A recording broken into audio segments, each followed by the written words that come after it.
beginning of the week I have this plan, right, of like what my week's gonna look like, how everything's going to take place, who's coming over, when they're coming over, and then the week happens and it doesn't look anything like that. I've had this common theme running through my week this week, and that has been to embrace the madness. It's like if you've ever been in the ocean and they say like if the rip tide, which is like the tide that like runs perpendicular to the beach, they say to swim with that tide, because if you resist it, you're just gonna drown. Sometimes life is kind of like that. Sometimes you just have to run with the madness, and that helps you to survive the moment. We started off Monday with a beautiful Monday. It was a not so single dad day. Me and the kids were home by ourselves. I'm not generally a proponent of beating your children, but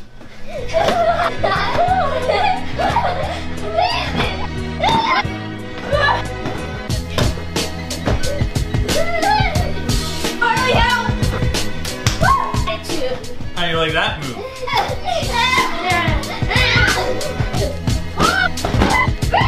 You're just gonna smash it. Let me handle this.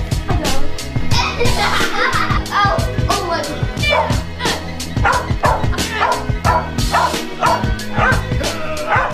On July 3rd, we were celebrating Independence Day. In America, the 4th of July is a celebration of independence, which all these years later, we still celebrate our independence from the British because, you know, they had taxed their tea. I don't really know. I teach English, not history. However, we like to celebrate that by drinking copious amounts of alcohol, eating a lot of meat that was made on a grill, having parades where people in either scantily clad or obnoxious looking clothing like to sing songs and dance for us and throw candy at us. I mean, come on. If you're gonna celebrate your independence, that's how you do it. Our town has a little parade that's like, you know, 2 doors from my house, so we walk down to the parade. To give you a little sense of what that looked like, in case you don't have 4th of July in your neighborhood, this is what it looks like.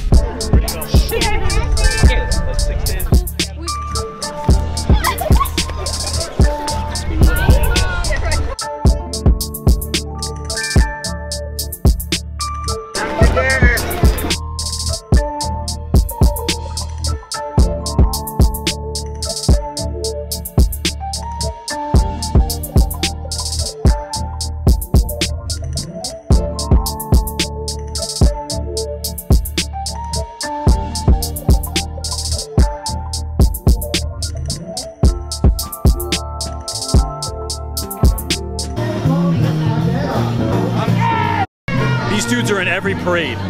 They don't play any patriotic music. The music's never fitting, but they're my favorite band in the whole parade.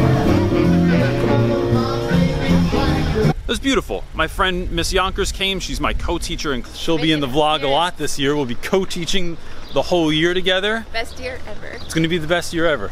Another way that we celebrate the 4th of July is by having fireworks. And so some of our very good friends happen to live next door to the mayor's daughter, mayor's sister, someone related to the mayor, and they have fireworks right in front of their house. We put lawn chairs up on their front lawn and just watch the fireworks, and it's my favorite place that I've ever watched fireworks. Kind of a situation that came up that night that hasn't really been a situation yet, right? So if you make YouTube videos, you know that recording yourself, it's great. Recording your family, awesome. Put them on the internet, who cares? But when you go to other people's houses, you have to think, even if the homeowner doesn't mind if I put them on the internet, does everyone else at the party want to be on the internet? I don't know, maybe someone's in the witness relocation program or something like that.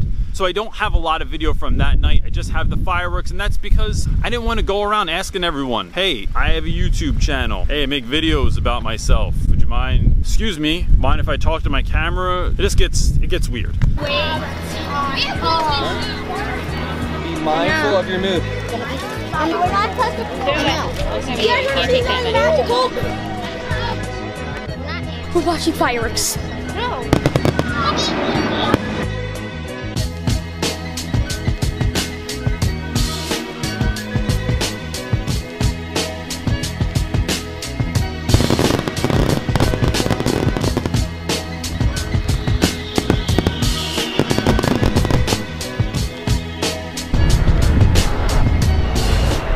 Tuesday went awry also. We went to a 4th of July party. It poured rain, had 2 little tents outside to like cover the food from the sun, and everyone ended up just hiding under there, which could have been a total bummer, right? It was like we're getting soaking wet. You couldn't hang out and just sit there and talk to everyone, and some of these people I only see once a year, and so I look forward to it a lot. But instead, we just pulled all the coolers under the tents, just hung out, got soaking wet, and just made the best of it. And it was a really, really fun time. And then, to make it even better, we thought the fireworks were gonna get rained out, and the fireworks generally happen right in their backyard also. I don't know how I get all these hookups with the fireworks situation, but I do. They had the fireworks in the rain. I never saw fireworks in the rain in my life.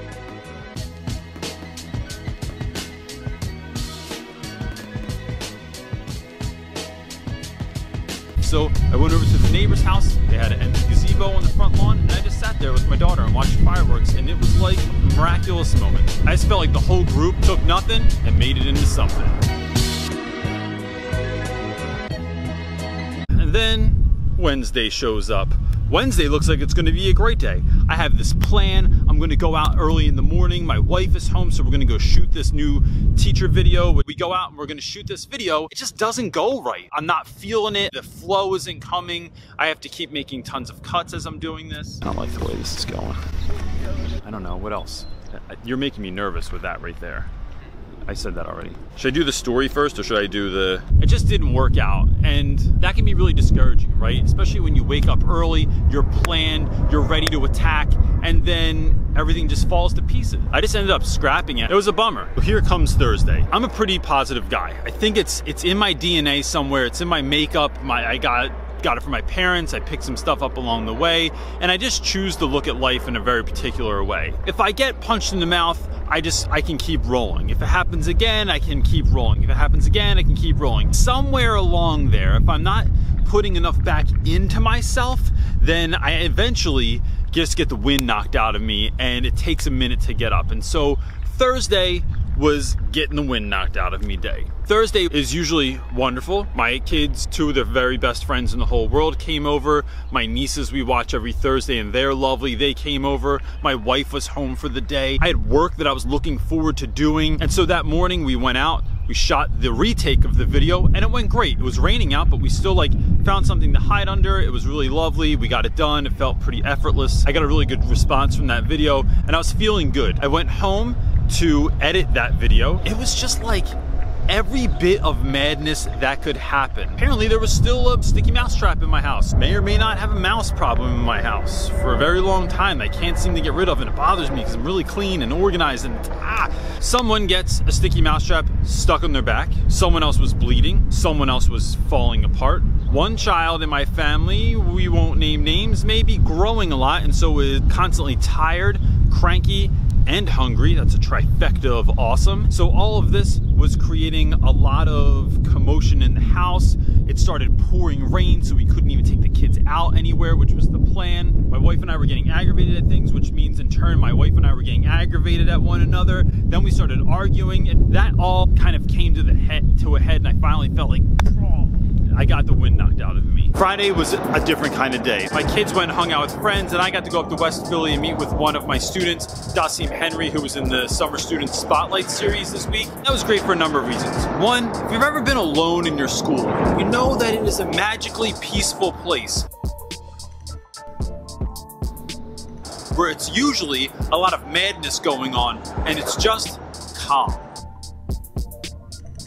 He and I did the interview, and then we still hung out for like another 30 minutes after that. And I got to ask him about his life and what he's been up to and stuff that he's looking forward to. One of the perks of being a teacher is that when your students get old enough and they come back, and you can just talk to them like adults because they are adults. And so I think it's always important to talk to students like they're adults anyway, but when they are actually adults, it just brings a new level of greatness to your conversations. And on Friday night, I have two cousins that live in Florida. Their dad was one of my favorite uncles of all time, my Uncle Mike, and he passed away 7, almost 8 years ago, I guess now. So they've lived down in Florida, and they came up to visit, and I haven't seen them since they were little kids, and now Michael's a senior, Kevin is a sophomore this year.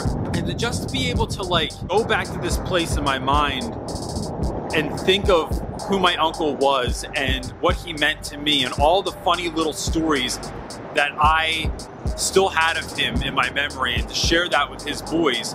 You know, being someone whose father died when he was very young, it's very important for me to hear stories of my dad. I have very few memories of my father that I just remember. I have no recollection of what his voice sounded like. I don't have any recording of what his voice sounded like.